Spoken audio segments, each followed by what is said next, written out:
आज शाम मैं आपसे दर्द, डेटा और दौलत की बात करना चाहता हूं। आपका दर्द, आपका डेटा, मगर आपका धन नहीं, जो आपका होना चाहिए, उनका धन। इन तीन चीजों के बारे में मैं आपसे बात करना चाहता हूं। ये आप हो, आप भारत की शक्ति हो, भारत की शान हो, भारत की स्ट्रेंथ हो। और जब मैं कहता हूं आप भारत की शक्ति हो, भारत की स्ट्रेंथ हो, मैं भीड़ की बात नहीं कर रहा हूं। मैं हर हिंदुस्तान के नागरिक, हर यूथ की बात कर रहा हूं, इंडिविजुअल्स की बात कर रहा हूं। आप सब में इंटेलिजेंस है, इमेजिनेशन है, कैपेसिटी है, और अगर ये देश आगे बढ़ेगा तो आपके बल पे, आपकी स्ट्रेंथ पे इस देश का फ्यूचर बनेगा। हिंदुस्तान के पास सबसे बड़ा, दुनिया में सबसे बड़ा यूथ का पॉपुलेशन है। 40 करोड़ युवा, आप जैसे युवा, एनर्जेटिक युवा इस देश में रहते हैं। ये इस देश की स्ट्रेंथ है। चाइना की बात होती है, अमेरिका की बात होती है, रशिया की बात होती है, इंडिया के यूथ के सामने, इंडिया के यूथ पोटेंशियल के सामने ये सब लोग कुछ नहीं है। 21वीं सदी में एक और चीज हुई है। 21वीं सदी में अगर देश प्रगति करता है तो दो चीजों के बल पे करता है। यूथ पोटेंशियल जो आप में है और डेटा जो आप क्रिएट करते हो। हिंदुस्तान के पास यूथ है और सबसे ज्यादा, दुनिया में सबसे ज्यादा डेटा हिंदुस्तान में है। 1 गीगाबाइट डेटा प्रति भारतीय प्रतिदिन इस्तेमाल करता है। और प्रगति होगी, फ्यूचर होगा तो डेटा और आपके पोटेंशियल पे होगा। युवा plus data is equal to 21st century economy.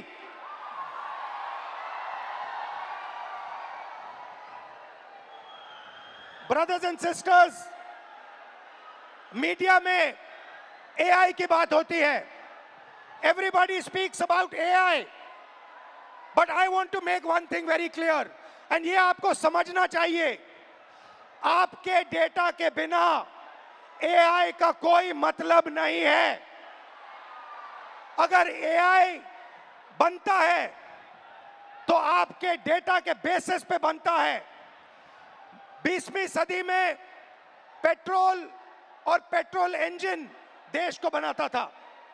अगर 20वीं सदी में मैं आपके पास आता और आपसे कहता, देखिए मैं आपको पेट्रोल इंजन दे रहा हूं, मगर आपको पेट्रोल नहीं दूंगा, आप मुझे कहते इस पेट्रोल इंजन से मेरा कुछ नहीं होने वाला है। वैसे ही 21वीं सदी में डेटा से ही एआई बनता है। डेटा से आप एआई बना सकते हो, मगर एआई से आप डेटा पैदा नहीं कर सकते हो। और ये डेटा हिंदुस्तान का है और आपका है। आप इसको क्रिएट करते हो, ये आप बनाते हो, ये आपका इमेजिनेशन है, ये हिंदुस्तान की पूंजी है, स्ट्रेंथ है, एसेट है। मगर भाई और बहनों, डेटा आपका, यूथ पोटेंशियल आपका, मगर सिस्टम ने आपको चक्रव्यूह में फंसा रखा है। ये आप देखिए, आपको चक्रव्यूह में फंसा रखा है। भविष्य की बात करें, आप एजुकेशन लेते हो, लाखों करोड़ रुपए आपके परिवारों से लिया जाता है। इंजीनियरिंग, मेडिकल, पोस्ट ग्रेजुएट, जो भी आप पढ़ाई करते हो, आपके परिवारों से, आपके जेब से पैसा छीना जाता है, लाखों करोड़ रुपए लिए जाते हैं और फिर आपको एक सर्टिफिकेट दिया जाता है। आपको कहा जाता है कि हां, आपको एजुकेशन सर्टिफिकेट मिल गया, बीए मिल गया, एमए मिल गया, एमएससी मिल गया, मगर इस सर्टिफिकेट का कोई मतलब नहीं है आज हिंदुस्तान में, क्योंकि यह सर्टिफिकेट आपको रोजगार नहीं दे सकता है। चाहे आप कुछ भी करें, यह सर्टिफिकेट हिंदुस्तान में आपको रोजगार नहीं देता है। आंकड़ा मैं आपको देता हूं, 1000 युवाओं में से सिर्फ 12 युवाओं को परमानेंट नौकरी मिलती है। जहां तक डेटा की बात है, आपका डेटा छीन लिया जाता है। बड़ी बड़ी कंपनीज को, जियो को, अदानी को, फेसबुक, गूगल को आपका डेटा दिया जाता है और आपको फंसाया जाता है। आपको कहा जाता है जितनी भी आपको रील्स देखनी है, जितने आपको व्हाट्सएप मैसेजेस भेजने हैं, जितना आप इंस्टाग्राम पे देखना चाहते हो, रील्स बनाना चाहते हो, आप बनाओ। भाई और बहनों, ये 21वीं सदी का नशा है।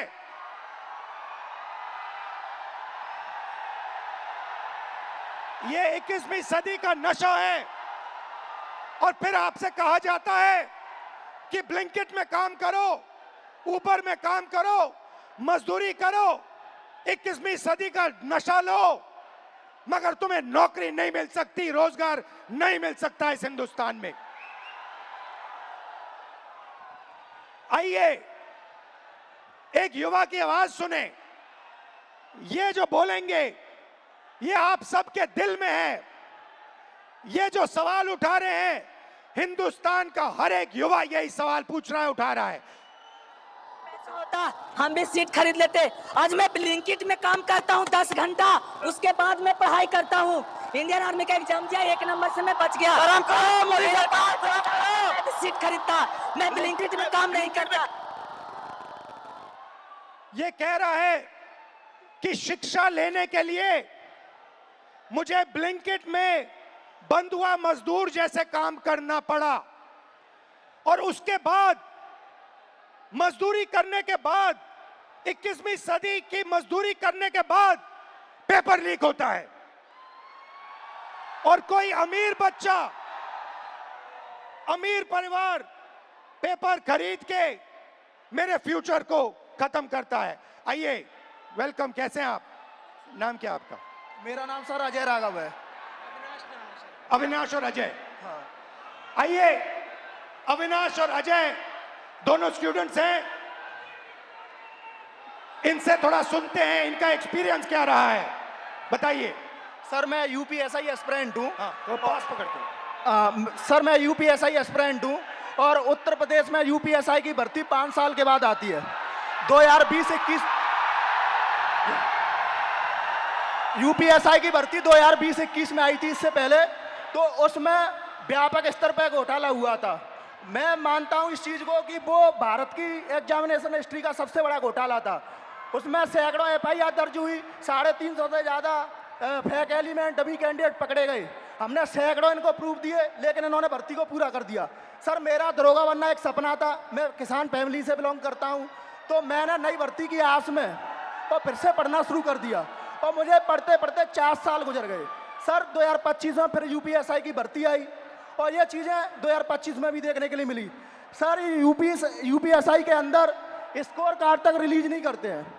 मैंने परीक्षा दी है, मुझे ये नहीं पता चल पाता है कि मेरे रॉ मार्क्स कितने हैं और मेरे नॉर्मलाइजेशन मार्क्स कितने हैं, क्योंकि अलग अलग शिफ्ट में पेपर होता है।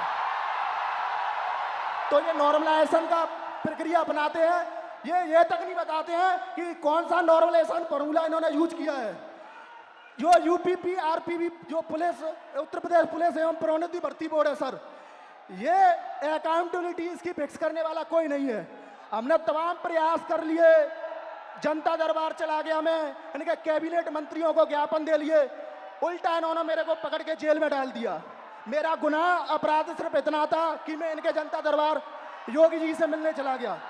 सर ये नॉर्मलाइजेशन का फॉर्मूला नहीं बताते हैं, ये खुद तय करते हैं कि किस अभ्यर्थी के मतलब मार्क्स बढ़ा करके अंदर लेना है और किस अभ्यर्थी को बाहर करना है। ये उत्तर प्रदेश पुलिस का भर्ती बोर्ड तय करता है। इनको क्या दिक्कत है? अगर ये फेयर भर्ती कराते हैं तो इनको नॉर्मलाइजेशन देना चाहिए। सर मैं एक चीज इसमें जोड़ना चाहूंगा कि जो नॉर्मलाइजेशन है ये पेपर लीक से ही बड़ा स्कैम है, क्योंकि इनकी अकाउंटेबिलिटी फिक्स करने वाला नहीं है। ये नॉर्मलाइजेशन फॉर्मूला जारी नहीं करते हैं, ये शिफ्ट वाइज नॉर्मलाइजेशन डेटा नहीं देते हैं, इनको खुली छूट मिली हुई है। मेरा नाम अविनाश है, मैं इन्हीं छात्रों में से कोई एक जरूर हूं। चूंकि मैं ये कह सकता हूं सर कि मैंने अपनी तैयारी 2018 में शिक्षक भर्ती के लिए की थी। 2018 से आज तक मैं उसी की तैयारी कर रहा हूं। क्यों? सरकार के पास जगह खाली है, फिर भी वैकेंसियां नहीं दी जा रही हैं। उसके बाद ये होता क्यों है? सर ये सरकार की मानामानी है। इसमें सरकार अगर चाहे बच्चों से कि वैकेंसियां दे, प्रॉपर तरीके से चलती रहे। हम लोग ऐसा नहीं कि क्या कहते हैं एक डिमांड कर रहे हैं। 2018 से लेकर आज तक कई सारे धरना प्रदर्शन, कई सारे ज्ञापन ये दिए हैं। उसके बाद दूसरा मुद्दा ये कि 2022 से ही मैं यूपी पेट की तैयारी यूपी SSS आयोग से करता हूं। यूपी SSS आयोग 2022 से मैं तैयारी कर रहा हूं और उसकी भर्तियां आज भी ऑन रिकॉर्ड में बात कर रहा हूं कि कम से कम 9 से 10 वैकेंसियां आज तक क्लियर नहीं हुई है। और उसमें से बहुत सारी वैकेंसियां जिसके लिए हम लोगों ने लाठी खाई, ज्ञापन दिया, लोगों से जाके मिले कि हमारी दर्द, हमारे दुख को समझा जाए, लेकिन आज तक सरकार के कान में ये बात पहुंची नहीं है। इसमें से बहुत सारे ऐसे हमारे भाई बहन हैं जो उस चीज से पीड़ा में ग्रसित हैं। और बताइए। और सर ये है कि देखिए हमारी कुछ मांगे हैं, आपसे भी है, सरकार से भी है कि ये जो जितनी वैकेंसियां हैं उसका एक प्रॉपर कैलेंडर तैयार कर दें। आप चुनाव कराते हैं, 3 महीने में रिजल्ट देते हैं, आप हमारा रिजल्ट 5 साल में नहीं दे पा रहे हैं, पहली चीज। दूसरी चीज, हमारी वैकेंसियों का यूपी SSS स्पेशली कोई स्कोर कार्ड नहीं जारी करता है मेंस का। अगर उनको कुछ भी करना होगा वो रोल नंबर दे देंगे। मतलब अकाउंटेबिलिटी और ट्रांसपेरेंसी होनी चाहिए। जी एग्जैक्टली यही चीज है। आपने लाखों रुपए लगाए होंगे पढ़ाई में। जी सर, 2018 से आज तक। हाँ जी। और आपका एक्सपेक्टेशन था कि इस पैसे से, शिक्षा से आप आगे बढ़ पाओगे। जी सर एग्जैक्टली। अब आपको क्या लग रहा है? अब क्या आपका प्लान क्या है? सर अब प्लान ये है कि हम भर्तियों का इंतजार करते हैं, क्या पता अगली पंचवर्षीय भी बीत जाए, इसकी भी कोई श्योरिटी नहीं है। और फिर 3-4 बार एग्जाम करते हो, बीच में पेपर लीक हो जाता है। सर ये इशू तो बहुत सारे हैं। अभी एक यूपी PSC का था, RO का, मैं खुद उसका अभ्यर्थी था। एक बार पेपर हुआ, दोबारा पेपर लीक हो गया था, फिर उसके बाद दोबारा हुआ वो पेपर। लेकिन वो जो हमारा टाइम गया वो हमें कौन देगा? बिल्कुल, जो हमारा टाइम गया, हमारा पैसा। जब आपका पेपर लीक हुआ आपको क्या फीलिंग आई? अंदर क्या लगा आपको, यार ये क्या हुआ, क्या करें क्या? मतलब ये होता है ना सर, कभी कभी एग्जैक्टली मैं बता रहा हूँ, उस 10 बाई 10 के कमरे में कभी आप बैठ के सोचिए कि अगर हमारा पेपर लीक हो गया, हम किससे बात करें अपनी, किसको अपना मुंह दिखाएं कि यार अब मेरा इस बार नहीं हुआ, पेपर लीक हो गया, मैं किससे जाके कहूँ? और सालों आपने मेहनत की, घंटों आपने मेहनत की और 1 सेकंड में पूरा खत्म हो जाता है। सर एग्जैक्टली यही चीजें होती हैं। और ये जो दुख दर्द है, ये मैं नहीं हूँ, ये इसमें से जितने खड़े हैं सब लाखों करोड़ों युवा हैं सर। आप हिंदुस्तान के शिक्षा के सिस्टम में बिलीव करते हो? सर प्रेजेंट टाइम में तो बिलीव हमारा नहीं है। नहीं है एग्जैक्टली नहीं है। रीजन, अगर आज 2018 से मैं अब बेरोजगार टहल रहा हूँ, कोई स्किल हमें दे दिए होते 2018-17 में, तो मैं कहीं प्राइवेट, फिर सेकेंडरी, इस प्रयागराज में या इस आसपास के इलाकों में हमें कोई ऐसा इशू नहीं है, ऐसे कोई मतलब रिसोर्सेज नहीं है कि मैं प्राइवेट काम कर सकूं, और काम करूं तो वो डेली वेजेस के हिसाब से बहुत कम हो जाएगा। ये आपका क्या है? ये टैटू क्या है? मेरा नाम है अविनाश। अच्छा, आपका नाम है, ठीक है। Thank you Avinash. और कुछ कहना चाहते हो? सर उत्तर प्रदेश में ये पेपर लीक लगातार चल रहे हैं। जब से माननीय योगी आदित्यनाथ जी सरकार में आए हैं तब से मैं उंगलियों पे गिना सकता हूं सर। 2017 दरोगा भर्ती पेपर लीक, उसके बाद यूपी कांस्टेबल 2018 पेपर लीक, उसके बाद 2020-21 की यूपीएसआई भर्ती पेपर लीक, और 2022 का लेखपाल भर्ती पेपर लीक, और 2023 में आरओ एआरओ वो भी पेपर लीक, 2023 का कांस्टेबल भर्ती पेपर लीक, और ये स्कोर कार्ड नॉर्मलाइजेशन की धांधली वर्तमान में चल रही है। सर, मैं इन्हीं शब्दों के साथ आपका बहुत बहुत धन्यवाद करना चाहता हूं कि आप यूथ की आवाज़ उठा रहे हैं लगातार, और मैं सर आपसे आशा की उम्मीद के साथ देख रहा हूं आप इसी तरह हम यूथों की आवाज़ उठाते रहिए। हम आपके साथ पूरी तरीके से, ये जितना भी यहाँ पर स्टूडेंट दिख रहा है ये सब आपके साथ है, सिर्फ आपके लिए आया है sir. Thank you, thank you. तो आपने सुनी उत्तर प्रदेश के स्टूडेंट्स की आवाज। अब प्रॉब्लम क्या है मैं आपको बताता हूं। प्रॉब्लम है कि आप पढ़ाई करते हो, पैसा डालते हो, मेहनत करते हो, मगर रोजगार के सारे दरवाजे हिंदुस्तान में बंद पड़े हुए हैं, एक दरवाजा खुला नहीं है। दरवाजे कौन से हैं? पहला दरवाजा मैन्युफैक्चरिंग का। आज दुनिया में आपको मेड इन चाइना दिखेगा, मेड इन वियतनाम दिखेगा, मेड इन बांग्लादेश दिखेगा, मगर मेड इन इंडिया नहीं दिखेगा।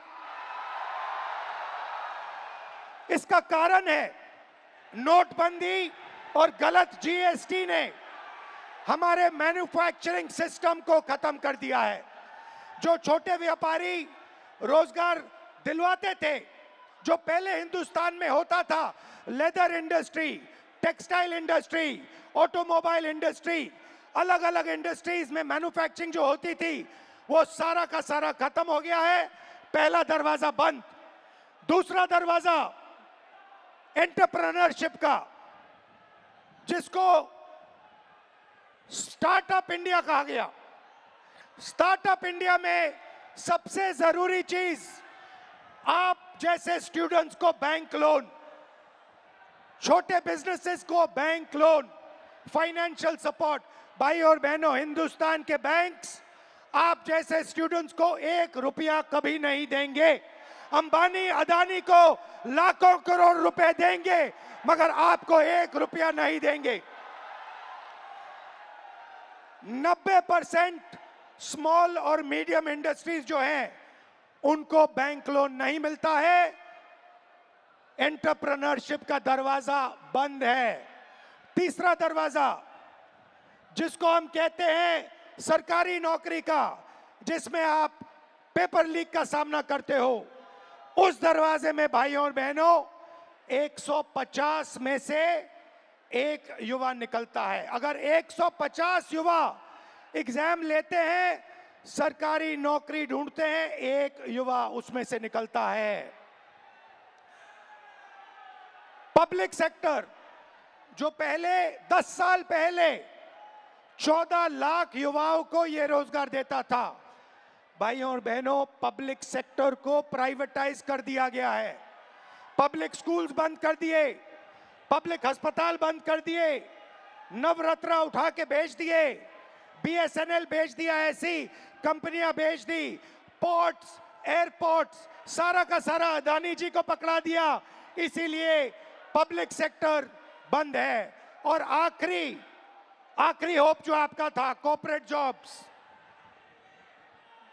IT, back office, transcription, software, जिसमें पहले हिंदुस्तान के युवाओं को रोजगार मिलता था, वो दरवाजा भी भाइयों और बहनों आपके डेटा का प्रयोग करके एआई से यह भी दरवाजा बंद किया जा रहा है।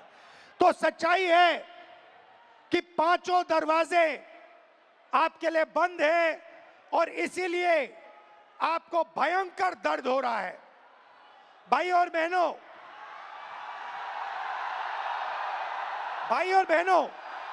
मैं सिस्टम की बात कर रहा हूं। यह सिस्टम क्या है और यह सिस्टम को कौन चलाता है?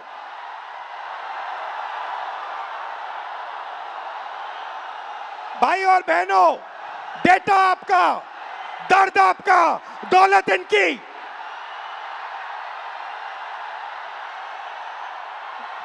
मर्द आपका, डेटा आपका, दौलत इनकी।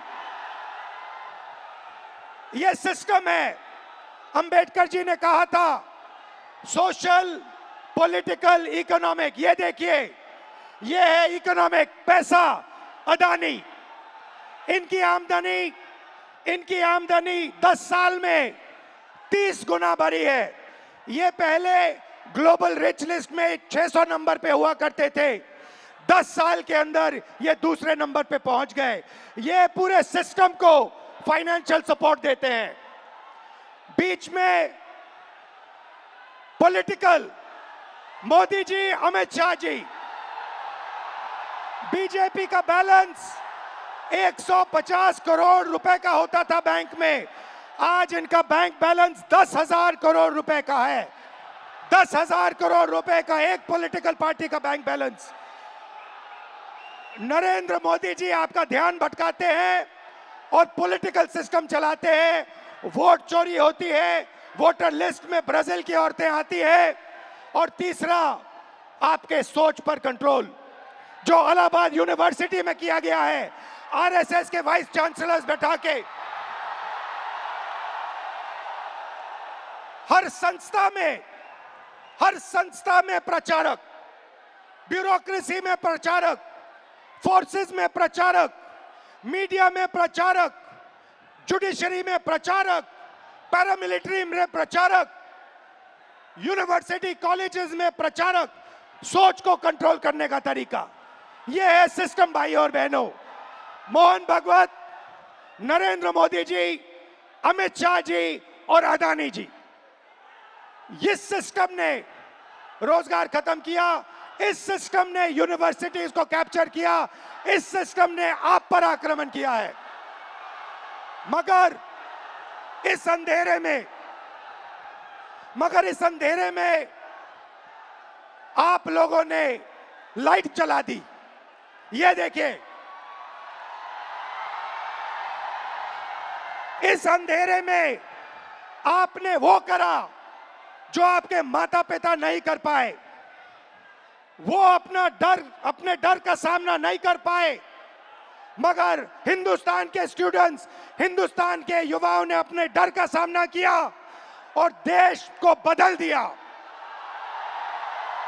आपने आवाज रखी आपने अपनी आवाज रखी, नफरत के साथ नहीं, मोहब्बत के साथ आपने अपनी आवाज रखी। आइए हम आपकी आवाज सुने। नमस्कार, आपका नाम? नमस्कार। और मैं पटना यूनिवर्सिटी से हूँ। नमस्कार। आप? मेरा नाम हिमांशु कुमार हुआ। हिमांशु जी जी जी। शिफत फैज,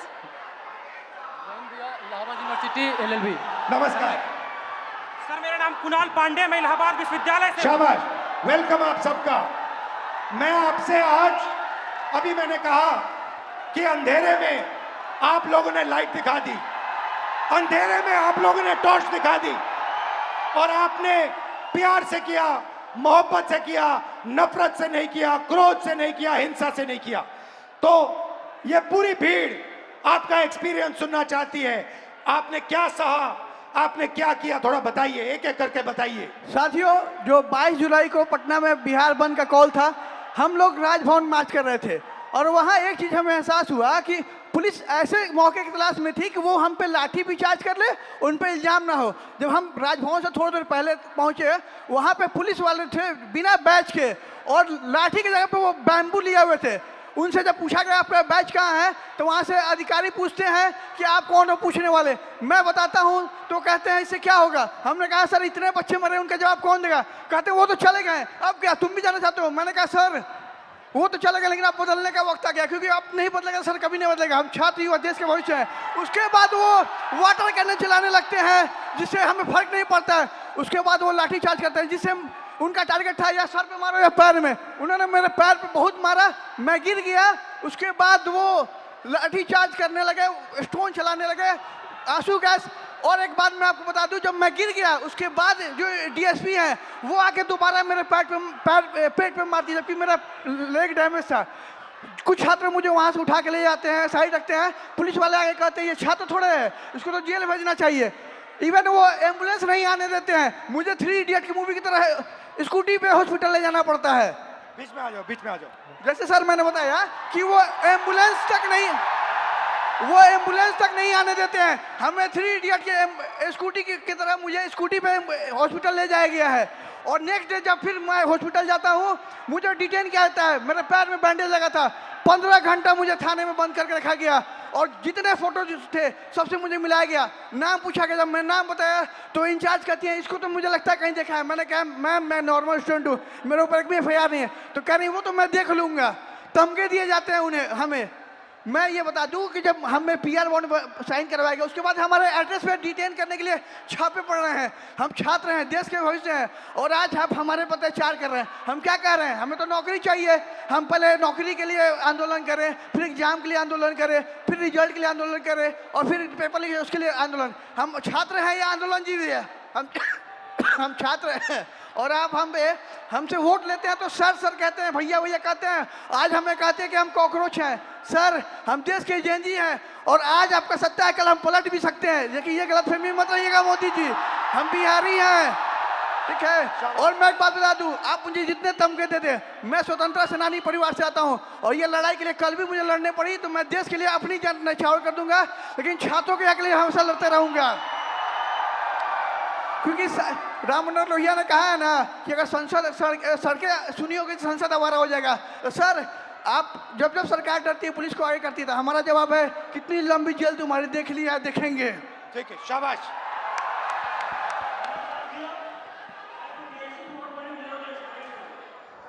सर मैं मतलब कि मैं बीएड हमारी मम्मी करवाई थी ज़मीन बेचकर। 4 साल से वैकेंसी अभी तक नहीं आई है सर। जब आंदोलन करने जा रहा हूँ तो सर मतलब कि सम्राट चौधरी का गुंडा जो कि पुलिस जो हम लोग को लाठी से मारती है और जेल भेजती है। सर जब हम लोग आंदोलन करते हैं तो डिटेन कर लिया जाता है। उसके बाद मतलब कि कुछ भैया को जेल भेज दिया जाता है। उसके बाद मतलब कि हम लोग जब स्टेट क्वालिफाइड। रिलैक्स करो, कोई प्रॉब्लम नहीं है, घर में हो अपने, खुल के बोलो, टेंशन मत लो। ये जब मैं पहली बार ऐसे बोला था मैं भी नर्वस था, इसमें कोई प्रॉब्लम नहीं है, खुल के बोलो। सर मैं मतलब state qualified state qualified PG BEd करके आया हूँ, फिर भी 4 साल से वैकेंसी नहीं आई है सर। जब मतलब कि आंदोलन 4, 5, 6 साल से मैं पटना में रहकर पढ़ाई करता हूँ, किसान का बेटा हूँ सर। ये महीना का 10 से 15 हज़ार रुपये खर्चा होता है सर, कहाँ से मम्मी देगी? अब मम्मी टेंशन में चली जाती है। मेरे पास 2 ऑप्शन है सर, या चाय का दुकान खोलूँगा या सुसाइड करूँगा सर, उसके अलावा कोई ऑप्शन नहीं है सर मेरे पास। सुसाइड आपका ऑप्शन नहीं हो सकता ब्रदर। मेरे पास PG BEd इतना स्टेट क्वालिफाइड होने के बाद 20,000 का नौकरी भी नहीं मिलेगा सर पूरा इंडिया में। उसके बाद मैं सर जब मतलब कि मम्मी मतलब कि सुनती है कि आंदोलन में गया है तो मम्मी को पानी चढ़ने लगता है सर टेंशन से। उसके बाद सर मतलब हमारे एक मंत्री हैं बिहार के, अशोक चौधरी नाम है सर, वो 56 साल के होकर वो प्रोफेसर बने हैं सर, जो कि नीतीश कुमार के राइट हैंड है सर। वो कैसे बन गए सर? बिना बिठाओ तो इंटरव्यू का कैसे बने सर? एक सीट खा गया सर ये मतलब युवा का। अच्छा आपके फैमिली ने कर्ज लिया? सर जमीन बेच के मतलब BEd किया हूँ सर। सोच लीजिए कि हम किस लेवल के हैं फैमिली सर। अभी तक 4 साल से वैकेंसी नहीं आई है सर। सोचिए हर महीना सर हम मतलब वैकेंसी डेट निकाला जाता है, लेकिन निकलता नहीं है सर। आज भी सितंबर में एग्जाम का डेट दिया हुआ है, अभी तक फॉर्म नहीं आया है सर। फिर आंदोलन करूंगा, फिर थाना में जमा होऊंगा, लेकिन डरूंगा नहीं सर इस सम्राट चौधरी के गुंडा से। शाबाश शाबाश, बहुत अच्छा बोले। ग्रीटिंग्स टू ऑल, मेरा नाम शिफत फैज है और मैं थोड़ा पास से पकड़ा। ग्रीटिंग्स टू ऑल, मेरा नाम शिफत फैज है और मैं फर्स्ट फीमेल वाइस प्रेसिडेंट हूँ पटना यूनिवर्सिटी स्टूडेंट यूनियन की, इंडिपेंडेंटली इलेक्टेड। जब 20 तारीख को दिल्ली के जंतर मंतर के प्रोटेस्ट के दौरान पुलिस और गवर्नमेंट के थ्रू स्टूडेंट पर ब्रूटली मारा पीटा गया, उन पर वाटर कैनाल्स फेंके गए, उन पर टीयर गैसेस चार्ज किए गए, उसके खिलाफ 22 जुलाई को पटना में स्टूडेंट्स ने प्रोटेस्ट का कॉल दिया। वहाँ स्टूडेंट्स मौजूद हुए और पीसफुल प्रोटेस्ट उन्होंने स्टार्ट किया, लेकिन फिर बिहार पुलिस और बिहार सरकार ने स्टूडेंट के साथ फिर से ब्रूटली ट्रीट किया, उन्हें मारा और रातों रात उनके घर से उन्हें डिटेन कर लिया जाता है बिना इस जानकारी के कि वो कौन से पुलिस स्टेशन में है, वो कौन से किस थाने में है। इन सब हमने 23 जुलाई को पेपर लीक के खिलाफ, स्टूडेंट ब्रूटैलिटी के खिलाफ और बिना अनलॉफुल वे में डिटेन होने के खिलाफ एक प्रोटेस्ट रखा अपने यूनिवर्सिटी के कैंपस में। लेकिन हमारे प्रोटेस्ट स्टार्ट करने से पहले ही वहाँ पर पुलिस, सीआरपीएफ और एसडीएम मौजूद थे। सर, हम छात्र हैं और हमें एज अ वाइस प्रेसिडेंट मुझे यूनिवर्सिटी के गेट से घुसने नहीं दिया जा रहा था। फिर भी क्योंकि मेरा वो प्रोटेस्ट था, हम लीड करने के लिए जैसे तैसे घुसे। हमारे कुछ फेलोज जो प्रोटेस्ट ज्वाइन करने आ ही रहे थे, उन्हें पुलिस गेट से ही भगा देती है और कुछ फेलोज को लाठी चार्ज कर डिटेन कर लेती है बिना किसी मेडिकल ट्रीटमेंट के। उनका सर 10 से 12 घंटा फूटा रहता है पुलिस स्टेशन पे।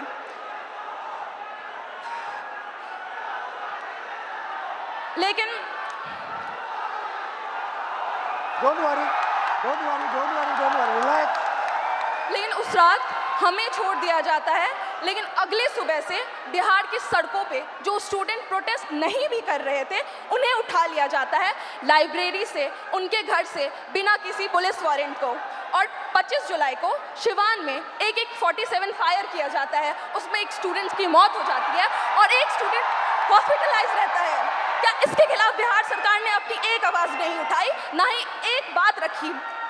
खैर, आप सब जानते हैं कि बुराई का अंत होता है और हमारी जीत हुई। 25 जुलाई को जब आप लोग धर्मेंद्र प्रधान की इस्तीफा की खुशी मना रहे थे, तब बिहार के छात्रों में अलग सा डर और भय मौजूद था। उन्हें कहीं से भी कभी भी अरेस्ट कर डिटेन कर लिया जाता और उन्हें किस पुलिस स्टेशन में भेजा जाता, इसका कोई अता पता नहीं है। चलिए अब हम बिहार के महिला शिक्षा व्यवस्था पर बात करते हैं। जब एक बिहार की लड़की अपने पढ़ाई के लिए लड़ती है तो सबसे पहला लड़ाई उसका उसके घर वाले से होता है। वो जैसे तैसे घर से निकल तो जाती है, फिर बिहार सरकार वैकेंसी नहीं निकालती है, फिर उसके लिए वो प्रोटेस्ट करती है, वैकेंसी निकालती है, फिर पेपर लीक हो जाता है, फिर उसके लिए वो प्रोटेस्ट करती है, फिर प्रोटेस्ट करती है, उसी दौरान उन्हें मारा जाता है, डिटेन कर लिया जाता है, अरेस्ट कर लिया जाता है। हम स्टूडेंट हैं, कोई प्रोटेस्टर नहीं है, और फिर बिहार सरकार इसी चक्रव्यूह में हमें छोड़ देती है। खैर, यही है हमारे बिहार का शिक्षा व्यवस्था। और सर, हमारा गवर्नमेंट से यही अपील है कि अगर आपको लगता है कि हम आपके डिटेन और अरेस्ट से डर जाएंगे तो ये आपकी गलतफहमी है। और सर, कल को अगर आप गवर्नमेंट रूलिंग पार्टी बने तो हमें ये एक्सपेक्ट है कि जैसे आप आज स्टूडेंट्स के खिलाफ, स्टूडेंट के साथ खड़े हैं, वैसे कल भी खड़े रहे। बिल्कुल सर, आपसे यही उम्मीद है। थैंक यू, शाबाश। सर, सबसे पहले इलाहाबाद विश्वविद्यालय और पूर्वांचल के हमारे हजारों छात्रों की तरफ से आपको धन्यवाद सर। और सर, मैं सर इलाहाबाद विश्वविद्यालय लॉ फैकल्टी का छात्र हूँ सर, और हमारे यहाँ समस्याओं का अंबार लगा पड़ा है सर। हमारे लॉ फैकल्टी में सर जो लाइब्रेरी है उसमें सर पूरी पानी आती है, मतलब बाढ़ आता है सर। और जब लाइब्रेरी बंद कर दी जाती है, जब हम लोग पूछते हैं कि सर लाइब्रेरी बंद क्यों, तो कहते हैं उसमें करंट का पानी दौड़ता है, बेटा आप बाहर रहो। मतलब सर हमारा बुक जो आता है सर वो हज़ारों की आती है, हम लोग सर पूरी बरसात सीजन में सर हम लोग उस बुक को एक्सेस नहीं कर सकते हैं सर। और हमारे साथी जो सर प्रोटेस्ट पे बैठे हुए पिछले 1 महीने से सर, तो उन्होंने जब उनकी सर बहुत बेसिक मांगे सर, जो एक ह्यूमन के लिए सर जो चाहिए सर, उनको सर प्रॉपर सैनिटेशन के लिए सर जो प्रॉपर वॉशरूम साफ पानी चाहिए छात्र संघ के लिए, और उन्होंने 400% सर फीस वृद्धि किया है सर। यहाँ हमारे पूर्वांचल के हजारों साथी हैं सर, उनसे पूछिए, उनके बिल्कुल सर 400% सर इका बैग, उनसे पूछिए सर। हमारे घर के सर जो मैक्सिमम इनकम होती है सर 70% से ज़्यादा लोगों के पास वो 8,000 रुपये है सर। और हमारे जो हॉस्टल की फैसिलिटीज और फीस है सर वो 30-30 हज़ार रुपये कर दी गई है, पूरे देश भर में सबसे महंगी सर, सबसे महंगी। इवन उनको जो हमारे जो संघ के आका ऊपर के बैठे हुए सर, उनका कार्यक्रम विश्वविद्यालय में होगा, लेकिन हम बच्चे अगर जा करके कहें कि मैम, या फिर हमारे जो DSW सर है उनसे कहें कि हमारा डिबेटिंग सोसाइटी है, कुछ कल्चर है, आप एक प्रोग्राम करवा दो, तो हमको सर 15-20 ज्ञापन देने पड़ते हैं। उसके बाद भी हमें मिलते हैं सिर्फ ताने कि तुम लोग मतलब कुछ नहीं करो। पानी के लिए सर जो हम लोग DSW कार्यालय गए, उनसे कहें कि सर वाटर कूलर में कीड़े आते हैं, तो वो कह रहे हैं कि विश्वविद्यालय पानी पीने की जगह नहीं है, आप घर से पानी लेकर के आओ, यहाँ पे पानी नहीं पिया जाता है, आपको जो भी करना है बाहर करो। सर 24 घंटे हम लोग क्या कि लाइब्रेरी को आप 24 घंटे ओपन करो, हम लोग पढ़े, तो वो कह रहे हैं कि 8 घंटे करते हैं, उसको किए, फिर उसके बाद वो कह रहे हैं कि 24 घंटे लेके पढ़ कर क्या करोगे, कौन सा कलेक्टर बनना है तुमको, आप बताइए सर। अब हमारे इलाहाबाद से सर, इलाहाबाद विश्वविद्यालय से सर इतने सारे प्रधानमंत्री निकले, इतने मुख्यमंत्री निकले, और वहीं पे छात्र संघ को सिर्फ इसलिए बंद कर दिया गया है क्योंकि गरीब घर के लड़के कभी भी राजनीति में ना आ पाए और बड़े घर के लड़के आकर के जो है सो उसको सत्ता संभाले, हम लोग हमेशा सर गुलामी करें, हमारी मानसिकता ऐसी बना दी जा रही है। और अगर आप कुछ भी बोलो तो उनके से संघ के गुंडे पाल रखे हैं। अभी 2 दिन पहले की बात है सर, आपने भी कमेंट किया था उस पर सर, आपकी आवाज़ उठाए, हमारे लिए सर फिर से धन्यवाद सर। हमारे साथी आशुतोष मौर्य, सौरभ गरवाल, शिवम यादव, ये लोग बैठे थे सर, हम लोगों पे सर पीछे गेट से जो उनके जो प्रॉक्टर सोकल जो गार्ड उनके होते हैं जिनमें किन्हीं का नेम प्लेट नहीं लगा सर, हम लोग अगर 10 बार आन जान करेंगे हमें 10 बार दिखाना, उनमें से किन्हीं का नहीं है सर। वो पीछे वाले गेट से सर कम से कम 60 से अंदर लड़के भेजे, और उसके बाद वो आए और बर्बरता से हमसे झगड़ा हुआ सर, हम लोगों से सर, मतलब उनकी हाथापाई, मतलब हम लोग बैठे थे, हमारा सारा सामान छीन लिया गया, हम लोग को भगा दिया गया, हम लोग को मजबूरन सर वहाँ पे पीछे पुलिस भी खड़ी थी सर, हमारे यूनिवर्सिटी की थाना है सर, 2 पुलिस वाले पीछे खड़े हैं, और वो 2 लोग थे सर। और दिन जब हम लोग रहते हैं तो वहाँ पे सर 3-3 गाड़ियाँ आकर के लगती है, ऐसे लगता है कि हम लोग कोई आतंकवादी बैठे हैं, अंदर जा करके क्या ही कर लेगा ये लोग। और सर उसके अलावा सर हेल्थ फैसिलिटी पे हम लोग आते हैं तो उसके लिए आप आवाज़ उठाए तो बोलता है कि सरकार बाहर रखा है ना, बाहर जाओ आप। हमारे पास सर मतलब कहने को वहाँ पे शिक्षा से लेकर के सर जो नियुक्तियाँ जो होती हैं सर वो ट्रांसपेरेंट नहीं है। आप सवाल करोगे आपकी डिग्री रोक दी जाएंगी। अभी हमारे साथियों पे सर मुकदमे कर दिए गए, अभी हम दोनों यहाँ पे हैं, हो सकता है कल पे हम दोनों पे मुकदमा होगा। बिल्कुल सर, ये वहाँ का नियम है सर हम कह देना चाहते हैं, बिल्कुल सर हम कह देना चाहते हैं सर, हम गांधी के अनुयायी थे, गांधी के अनुयायी है, गांधी के अनुयायी रहेंगे, और उन संघी या कोई भी हो सर हम डरने वाले नहीं है। आइडियोलॉजी से समझौता सर जीवन में कभी नहीं होगा। हम पहले भी आपके खिलाफ थे, हम पहले भी अन्याय के खिलाफ थे, हम आज भी है सर, हम आगे भी रहेंगे। और सर आपके साथ के लिए सर फिर से हमारे सभी पूर्वांचल के साथियों की तरफ से सर एकदम फिर से धन्यवाद सर, आप हमारे लिए आए सर, धन्यवाद सर। बहुत अच्छा बोले आप। सर मेरा नाम कुणाल कुमार पांडे है सर, मैं इलाहाबाद विश्वविद्यालय के 3य वर्ष का छात्र हूं सर हमारे विश्वविद्यालय में सर जो सीटें हैं उसमें 50% की कटौती कर दी जाती है, और हमारा जो फी है सर उसे एक बार में 400% की बढ़ा दिया जाता है, और प्रत्येक वर्ष 10% की वृद्धि की जाती है। सर इसी के विरोध में हम लोग पिछले 30 दिनों से धरना प्रदर्शन कर रहे हैं। सर हमें विश्वविद्यालय में धरना नहीं देने दिया जाता है सर, और सर हमें कभी कठिनाइयों का सामना करना पड़ता है। और सर हमारे जो VC मैम है सर, वो जो छात्र धरना प्रदर्शन करते हैं सर उन पर FIR कर देती है। हमारे 5 साथियों पर FIR कर दिया गया है और उन्हें विश्वविद्यालय के अंदर प्रवेश मना कर दिया गया है सर। हम इससे बहुत पीड़ित है सर। इलाहाबाद विश्वविद्यालय के सभी छात्र बहुत उम्मीद से आपके पास आए हैं सर। मुझे पता है मैं यहाँ से जाऊंगा, कल मेरा भी निलंबन हो जाएगा, मेरे पर भी FIR हो जाएगा, लेकिन मैं अपने VC मैम से कहना चाहूंगा, मैम मैं इलाहाबाद विश्वविद्यालय का छात्र हूँ, ना मैं निलंबन से डरता हूँ, ना मैं AK-47 से डरता हूँ। जो मेरा हक है, जो मेरा अधिकार है, मैं वो लेकर रहूंगा, और जब तक हमारी मांगे पूरी नहीं होती हम इस धरने से नहीं उठेंगे। शाबाश, धन्यवाद sir. Very good, thank you, thank you.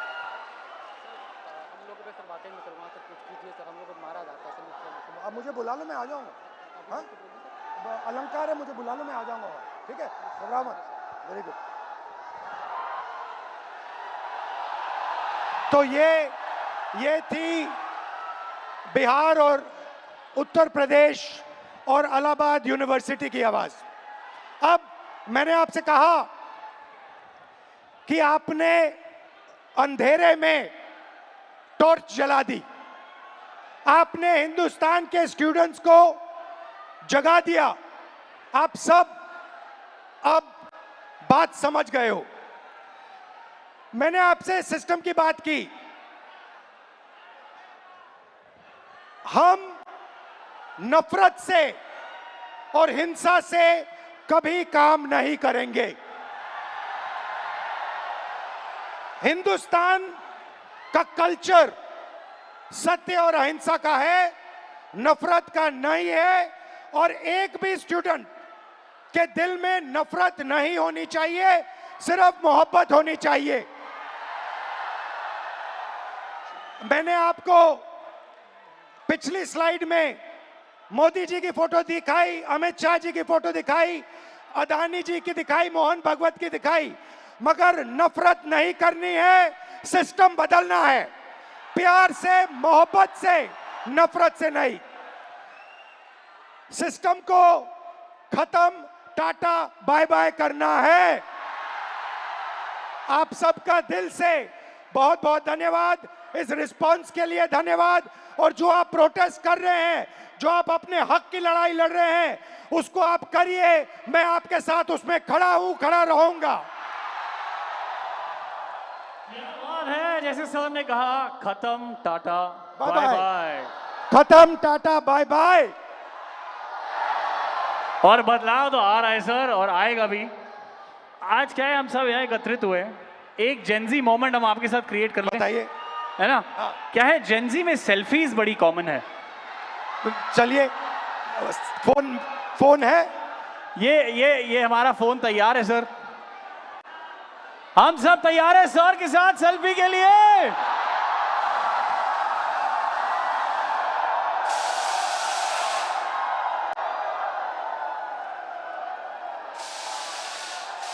Thank you, thank you so very much. Lovely.